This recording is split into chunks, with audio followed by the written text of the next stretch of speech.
Hello friends, तुम देना साथ मेरा எபிசோட் 67 பார்க்கலாமா?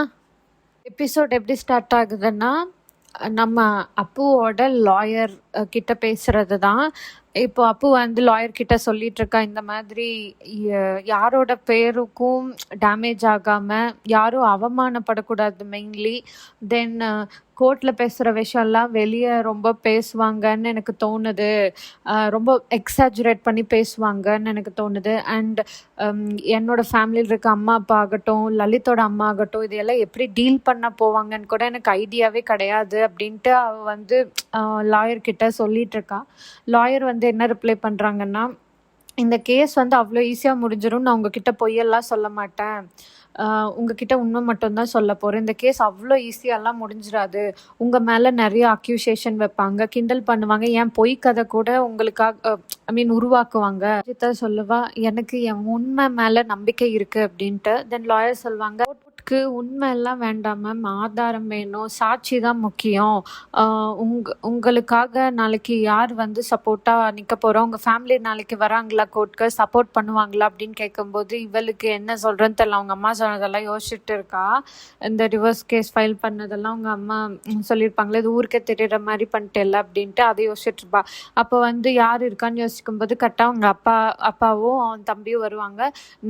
நாங்கள் இருக்கோம் சப்போர்ட் பண்ணுறதுக்கு அப்படின்னு சொல்லுவாங்க. அப்போ லாயருக்கு அப்படின்னா, எனக்கு ரொம்ப கவலையாக இருந்துச்சு, நீங்கள் 2 பேரும் வந்ததுக்கப்புறம் தான் எனக்கு நிம்மதியாக இருக்குது அப்படின்னு சொல்லுவாங்க லாயர். அம்மா வருவாங்களான்ட்டு இவங்க கேட்குறாங்க. இல்லை, அவங்க அம்மா வந்து இந்த விஷயத்துலேருந்து தள்ளி இருக்காங்க அப்படின்னு சொல்லுவாங்க அவங்க அப்பா. வருது. தென் கோர்ட்டுக்கு கிளம்புறாங்க. அப்ராஜிதா அவங்க அப்பா கிட்ட ஆசீர்வாதம் வாங்கிட்டு அவங்க அம்மா கிட்ட பிளெஸிங் வாங்கும்போது அவங்க தள்ளி போயிடுறாங்க. என்னால் உனக்கு ஆசீர்வாதம் பண்ண முடியாது, நீ வந்து சேடாகவும் லோன்லியாகவும் இருக்கணும்னு என்னால் எப்படி ஆசீர்வாதம் பண்ண முடியும், நான் பண்ண மாட்டேன் அப்படின்ட்டுருவாங்க. அப்போ லலித் வருவான். லலித்துக்கு அவங்க அம்மா வந்து பிளெஸிங் கொடுப்பாங்க, நீங்கள் கரெக்டான பாதையில் போகிறீங்க, ஸோ இந்த பாத் வந்து உங்களுக்கு வெற்றி கிடைக்கட்டும் அப்படின்னு சொல்லிட்டு கூடயே சேர்ந்து வீட்டிலேருந்து கிளம்ப போவாங்க. அப்போது அப்ராஜிதா அப்பா கேட்பாரு, நீங்கள் இந்த கேஸ்லேருந்து விலகி இருக்கேன்னு தானே சொன்னீங்க, நீங்கள் எப்படி இப்போ லலித் சப்போர்ட் பண்ணுறீங்க அப்படின்னு சொல்லிட்டு கேட்பாரு. சொல்லுவாங்க, நீங்கள் தப்பான பாதையில் போகிற பொண்ணை சப்போர்ட் பண்ணி நீங்கள் போகும்போது கரெக்டான பாதையில் போகிற சன்னின்லாவை நான் ஏன் சப்போர்ட் பண்ணக்கூடாது அப்படின்னு கேட்டுட்டு லலித் கூட சேர்ந்து இவங்களும் போயிடுவாங்க. ஆராத்யா அண்ட் விவான் பேசிகிட்டு இருக்க சீன் இருக்கும். அதில் வந்து விவான் கேட்பான், உன்னோட சோஷியல் மீடியா ப்ரொஃபைல் பார்த்தேன், ஆக்சுவலி நீ நேஷ்னல் லெவல் ஸ்விம்மரா, சொல்லவே இல்லை, ஆனால் நீ வெறும் ஒரு ஃபோட்டோ தான் போட்டிருக்கி. இப்படி கொஷின் கேட்டோன்னே ஆராத்யாவுக்கு டக்குன்னு ரோகனோட அம்மா சொன்னது ஞாபகம் வந்துடும். சோஷியல் மீடியாவில் எங்களையெல்லாம் தயவு செஞ்சு டேக் பண்ணிடாத, நீ ஸ்விம்மிங் சூட் எல்லாம் போட்டிருக்க, ஸோ எங்களோட ஃபேமிலி ரொம்ப ட்ரெடிஷ்னல் ஃபேமிலி, அதெல்லாம் பார்த்தா எங்களோட ரிலேட்டிவ்ஸ் எல்லாம் ஏதாவது நினைப்பாங்க அப்படின்னு சொல்லிட்டு எந்த போஸ்ட்டும் போடவும் முடியாது. மேபி நிறைய ஃபோட்டோஸ் இவ டெலீட்டும் பண்ணியிருப்பா. விவான் கேட்டுட்டு இருப்பான், ஸோ நீ என்னோட ஸ்விம்மிங் ஜேர்னி பற்றி சொல்லு அப்படின்ட்டு. தென் ஆராத்யா சொல்லுவான், என்னை பற்றி விடு, உன்னை பற்றி பேசலாம் அப்படின்னு சொல்லிட்டு, உன்னோட ப்ரொஃபைல் பார்த்தேன், நீ ரொம்ப ட்ராவல் ஃப்ரீக்காக இருக்கியே அப்படின்னு சொல்லிட்டு இவ கேட்பா. அவன் சொல்லுவான், கண்டிப்பாக, ஏன்னா வாழ்க்கையில் ட்ராவல் பண்ணாதவங்க அவங்க வாழ்க்கை வாழ்ந்த மாதிரியே இல்லைன்னு நான் நம்புகிறேன். சுவிட்சர்லாண்டில் ஸ்கை டைவிங், டர்க்கியில் ஹாட் ஏர் பலூன் ரைட், அப்புறம் இத்தாலியில் பீட்சா சாப்பிட்றது இருக்கே, அது சூப்பராக இருக்கும், அதெல்லாம் வீட்டில் உட்காந்து புக்ஸ் படிச்சுட்டு இருக்கிறதுலாம் கண்டிப்பாக கிடைக்காது, லைஃப்னாலே எக்ஸ்பீரியன்ஸ் தானே கரெக்டாக அப்படின்னு சொல்லிட்டு அவன் கேட்பான். ஆராத்யா ரிப்ளை பண்ணுவா, உனக்கு தெரியுமா, இவ்வளோ காஸ்ட்லியான எக்ஸ்பீரியன்ஸ் எல்லாராலையும் அஃபோர்ட் பண்ண முடியாது. நான் சொல்லுவான், எல்லாராலையும் அஃபோர்ட் பண்ண முடியாது தான், ஆனால் அவங்க எல்லாருக்காகவும் கடவுள் ஒரு பணக்கார ஃப்ரெண்ட் அனுப்பி வச்சிருப்பாருல்ல, உனக்கு நான் இருக்க மாதிரி அப்படின்னு சொல்லிட்டு அவன் சொல்லிட்டு இருப்பான். தென் பை த வே, நான் இன்னும் சில நாளில் மால்தீவ்ஸ் போகிறேன் ஸ்கூபா டைவிங்காக, ஸோ நம்ம போகலாமா அப்படின்னு சொல்லி கேட்டோடனே அவள் வந்து தனியாவா அப்படின்ட்டு கேட்பா. இல்லை தனியாலாம் கிடையாது, ரக்ஷித் அண்ட் அப்ராஜிதா இவங்க 2 பேர்த்தையும் கூப்பிட்டு போகலான்ட்டு இருக்கேன் அப்படின்னு விவான் சொல்லுவான். சொல்லிட்டு அவன் மைண்ட் வாய்ஸ் எப்படின்னா, அப்ராஜிதா அண்ட் ரக்ஷித் 2 பேரையும் கூப்பிட்டு போனா அட்லீஸ்ட் அவங்க ஃபீலிங்ஸ் எக்ஸ்பிரஸ் பண்ணுவாங்கன்னு நினைக்கிறேன்ட்டு அவன் மைண்ட் வாய்ஸ் இருக்கும். தென் இவ டக்குன்னு இல்ல அவங்க வராங்கன்னா நான் வரவே மாட்டேன். அப்புறம் அங்கேயும் சண்டை நான் பார்க்க விரும்பல. வீட்லயே ஹஸ்பண்ட் அண்ட் ஒய்ஃப்குள்ள 1008 சண்டை போயிட்டுருக்கு அப்படின்ட்டு அவ சொல்லுவான். வீடு கம்ப்ளீட்டா அப்செட்டா இருக்கு அப்ராஜிதானால அப்படின்ட்டு. கேட்பான், எது ஹஸ்பண்ட் அண்ட் ஒய்ஃப் சண்டையா அப்படின்ட்டு சொல்லுவான். ஆமா, ஒரு மொக்க டிவி சீரியல் மாதிரி டெய்லியும் சண்டை போயிட்டு இருக்கோம் அப்படின்ட்டு சொல்லுவா. போய் விவான் கேட்பான், அஜிதா அவங்களுக்கு கல்யாணம் ஆயிடுச்சா அப்படின்னு சொல்லிட்டு.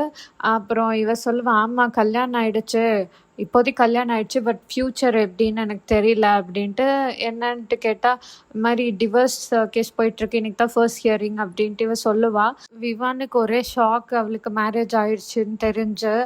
ரக்ஷித் அண்ணா வீட்டில் யார்கிட்டயும் எதுவும் சொல்லலையா அப்படின்னு சொல்லிட்டு அவன் மைண்டில் ஓடிட்டு இருக்கோம். தென் டக்குன்னு எனக்கு ஒரு வேலை இருக்குது அப்படின்ட்டு அங்கேருந்து கிளம்பிடுவான். லாயர் வந்து அப்ராஜிதா கிட்ட டென்ஷனாக இருக்கா அப்படின்னு கேட்பாங்க. இங்கே பாரு அப்ராஜிதா, இந்த மாதிரி ஃபேமிலி கேஸ் எல்லாம் ரொம்ப டீட்டெயில்ஸ் நீ சொல்ல வேண்டியது இருக்கும், டீட்டெயில்டாக தான் கேட்பாங்க. உன் மேலே நிறையா கேள்வி கேட்பாங்க, அதனால நீ பயப்படாத, தைரியமாக இருக்கணும், ஓகேயா அப்படின்னு சொல்லிட்டு அவங்க சொல்லுவாங்க. எல்லார் முன்னாடியும் எல்லாத்தையும் சொல்கிறதுக்கு எனக்கு ஒரு வேளை தைரியம் வராமல் போகலாம் அப்படின்ட்டு அப்ராஜிதா சொல்லுவா. வேறு வழி இல்லை, நீ தைரியம் காட்டி தான் ஆகணும், இல்லைன்னா நீ இந்த கேஸில் தோத்துடுவ, நான் உள்ளே போகிறேன் அப்ராஜிதா, நீ வா அப்படின்னு சொல்லிட்டு லாயர் உள்ளே போவாங்க. ரக்ஷித் அங்கே வருவான். அப்புறம் அப்ராஜிதா வந்து, நீங்கள் இங்கேயா அப்படின்ட்டு கேட்பா. நான் இங்கே வரலன்னா வேறு யார் வரப்போகிறா, சும்மா குட் லக் சொல்லிட்டு போகலான்னு வந்தேன் அப்படின்ட்டு அவன் சொல்லுவான். இவ தேங்க்யூ சொல்லுவா. தென் பதட்டமாக இருக்குது அப்படின்ட்டு அப்ராஜிதா சொல்லிட்டுருப்பா. உன்னோட எனிமீஸ் தான் பதட்டப்படணும், ஏன்னா உண்மை உன் பக்கம் இருக்குல்ல, லேட் ஆனாலும் எப்போவும் உண்மை தான் ஜெயிக்கும் அப்படின்ட்டு ஹீரோ சொல்லிட்டு, உன்னோட நியூ லைஃப் நோக்கி நீ ஸ்டெப் எடுத்து வை, போராடு, உனக்காக, உன்னோட ஃப்ரீடம்காக அப்படின்ட்டு ஹீரோ சொல்லுவான். அஜிதா தேங்க்யூ ஃபார் யுவர் ஃப்ரெண்ட்ஷிப்னு சொல்லுவா. அப்போது ரக்ஷித் வந்து கையை நீட்டுன்னு சொல்லிட்டு ஒரு பிரேஸ்லெட் போட்டுடுவான். சின்ன வயசுலேருந்து என்னோட அப்பா இதை எனக்கு எப்பவுமே கொடுப்பாங்க, போட்டுடுவாங்க. ஸ்கூலில் எக்ஸாம், காலேஜில் காம்படிஷன், இல்லை ஆஃபீஸில் தான் முக்கியமான மீட்டிங் இருந்தால் இதை நான் எப்போவுமே போடுவேன். இப்போ இந்த பிரேஸ்லெட் போட்டிருந்தாலும் குட் லக் எப்போவும் என் கூடயே இருக்கும். இன்றைக்கி இதோட தேவை உனக்கு தான் என்னை விட அதிகமாக இருக்குது, இது உனக்கு தைரியம் தரும், நான் உன் கூடவே இருக்கேன்னு நினச்சிக்கோ அப்படின்னு சொல்லிட்டு ரக்ஷித் அப்ராஜிதா கிட்ட சொல்லிட்டு இருப்பான். தென் அவள் தேங்க்யூ சொல்லுவா. அப்புறம் ஆல் தி பெஸ்ட் சொல்லிட்டு அவன் பாய்ன்னு சொல்லிட்டு கிளம்பிடுவான். 2 பேரும் பேசிகிட்டு இருந்ததை லலித் அண்ட் லலித்தோட லாயர் பார்த்துட்ருப்பாங்க. பார்த்துட்டு, உங்களை ஒரு என்வலப் கொண்டு வர சொன்னேனே, கொண்டு வந்தீங்களா அப்படின்னு சொல்லிட்டு கேட்பாங்க. இருக்குன்னு அவர் காட்டுவார். தீபாவளி பட்டாசு இன்றைக்கே வெடிக்க வைக்கலாம் அப்படின்னு சொல்லிட்டு, எப்படிப்பட்ட ராக்கெட் விடுவேன்னா என்னோட ஒய்ஃபோட தாட்ஸ் கம்ப்ளீட்டாக என்ன நினைக்கிறாளோ அதை அப்படியே மாற்றிடும் அப்படின்னு சொல்லிட்டு லலித் சொல்லிட்டுருப்பான். கோர்ட்டுக்குள்ளே ஹியரிங் ஸ்டார்ட் ஆகிடும். அப்ராஜிதா கிட்ட இந்த 4 இயர்ஸ் நடந்த எல்லாத்தையும் சொல்லுங்க அப்படின்ட்டு லாயர்ஸ் கேட்பாங்க. அப்ராஜிதா சொல்லுவா, எனக்கும் லலித்க்கும் நடந்த மேரேஜ் நாங்கள் 2 பேர் மட்டும் இல்லை, எங்கள் மொத்த ஃபேமிலியும் இன்வால்வ் ஆகிருக்கு. நான் யாரையும் கஷ்டப்படுத்த விரும்பலை, யார் பேரையும் கெடுக்க விரும்பலை. மேரேஜில் நான் ஹாப்பியாக இல்லை, அதனால் எனக்கு டிவோர்ஸ் வேணும், வேறு எதுவும் வேண்டாம், விளக்கமும் வேண்டாம், மன்னிப்பும் வேண்டாம், பணமும் வேண்டாம், எதுவும் வேண்டாம், எனக்கு இந்த மேரேஜ்லேருந்து டிவோர்ஸ் வேணும், அவ்வளோதான் அப்படின்ட்டு அப்ராஜிதா சொல்லிடுவா. லலித்தோட லாயர் பேச ஆரம்பிப்பார். ஒரு பக்கம் அப்ராஜிதா இருக்காங்க, அவங்களுக்கு எதுவும் வேண்டான்னு சொல்கிறாங்க. ஆனால் என்னோட கிளைண்ட் லலித் எப்படின்னா அவருக்கு எல்லாமே வேணும்னு சொல்கிறாரு. லலித் வந்து அப்ராஜிதா ரொம்ப லவ் பண்ணுறாரு அண்டு டிவோர்ஸ் கொடுக்க விரும்பலை அப்படின்ட்டு லாயர் சொல்கிறாங்க. லாயர் சொல்லுவாங்க, இந்த மேரேஜில் ஒன்றா வாழ்கிறதுக்கு எதுவுமே மிச்சம் கிடையாது. லலித் வந்து அப்ராஜிதாவை லவ்வும் பண்ணல, ரெஸ்பெக்டும் கொடுக்கல, வெறும் இவங்களுக்கு கஷ்டம் மட்டும்தான் கொடுத்துட்ருந்தாரு அப்படின்ட்டு அப்ராஜிதா லாயர் சொல்லுவாங்க. லலித் கிட்ட லலித்தோட லாயர் கேட்பாங்க. அண்ட் லலித் சொல்லுவான், என்னோட உலகமே அப்ராஜிதா தான், என்னை விட்டுட்டு போயிட்டா வாழ்க்கைக்கு அர்த்தமே இல்லாமல் போயிடும் அப்படின்னு லலித் சொல்லுவான். அப்போ லாயர் கேட்பாங்க, அவங்க ஏன் உங்களை விட்டுட்டு போகணும்னு நினைக்கிறாங்க அப்படின்ட்டு. தப்பு பண்ணிட்டேன் சார், பெரிய தப்பு, ஜட்ஜ் சார் நீங்களே சொல்லுங்க. எந்த வீட்ல ஹஸ்பண்ட் அண்ட் ஒய்ஃப் சண்டை போடாம இருப்பாங்க? ஈவன் உங்க வீட்ல கூட இருக்கும்ல அப்படின்ட்டு கேட்பான் லலித். ஜட்ஜ் வந்து உங்க கிளைண்ட்ட தனிப்பட்ட கமெண்ட் எதுவும் குடுக்க வேணாம்னு சொல்லுங்க அப்படின்றவாரு. அப்போ லலித்தோட லாயர் வந்து, ஆமா சாரி சார். அவரு ரொம்ப உணர்ச்சி வசப்பட்டுட்டாரு. அதனால தான் அப்படின்னு சொல்லிட்டு, லலித் லாயர் வந்து லலித் கிட்ட கொஞ்சம் பொறுமையா இருங்க அப்படின்னு சொல்லிட்டு சமாதானப்படுத்திட்டு இருப்பாரு.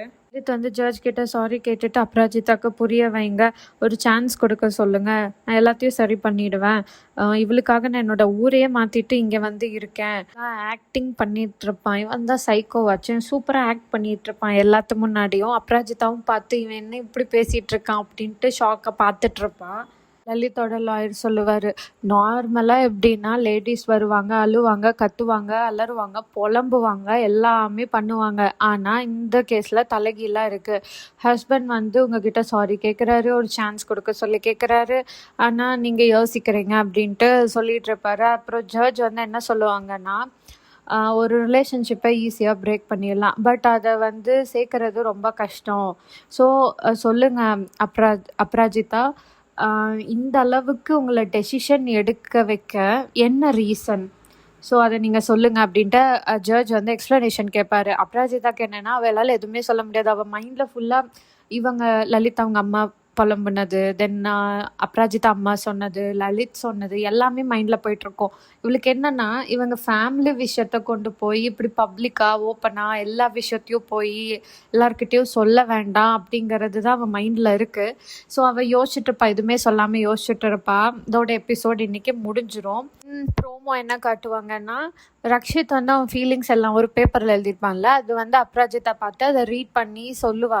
இதெல்லாம் உண்மையா அப்படின்னு கேட்கும்போது ரக்ஷித் வந்து அக்செப்ட் பண்ணிப்பான். ஆமா நான் உன்னை லவ் பண்ணுறேன் அப்படின்ட்டு அக்செப்ட் பண்ணிப்பான்.